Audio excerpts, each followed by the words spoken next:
Hello guys, দেখো আমি আজকে বানাচ্ছি পালক পনির। তার জন্য এই যে নিয়েছি, এই যে একটু পনির কেটে নিয়েছি। এখানে আছে মশলা, টমাটার, আদা আদা একটু কাজু, একটু ওই মগজ নিয়েছি আর কাঁচা লঙ্কা।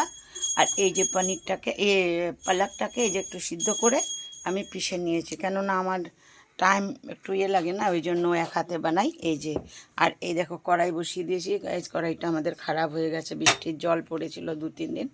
তো চলো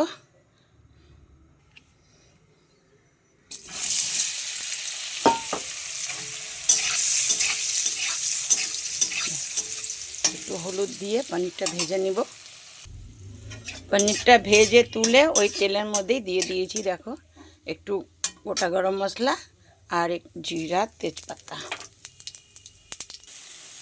দেখো, মশলাটা ভেজে নিয়েছি আমি। বাকি মশলা দেওয়া দেখাইনি আমি, লঙ্কা টঙ্কা, জিরা, ধনে, কেননা ভিডিও বড় হয়ে যায় না, আমি এখনও ঠিক পারি না। এই যে এবারে এটা দিলাম দিলে, এরপরে আপনাদেরকে পুরো ভিডিও দেখাবো।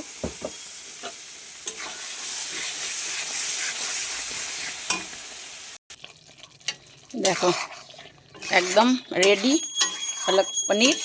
এবারে একটু গরম মশলা দিয়ে নামিয়ে নেব। দেখো গাইস, আমার পালক পনির একদম বানানো একদম রেডি। এখন কেমন লাগছে এবার আপনারা বলেন। কালারটা দেখেন কি সুন্দর হয়েছে। পনির তো অল্প আছে না, কত পনির, তাও ঠিকই আছে, শাক হিসাবে পনির ঠিকই আছে। ভালো লাগলে একটা লাইক কমেন্ট করে দেবেন।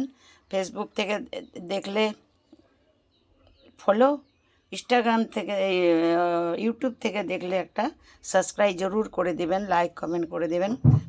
একা একা বানাই, একা একা হাত দিয়ে।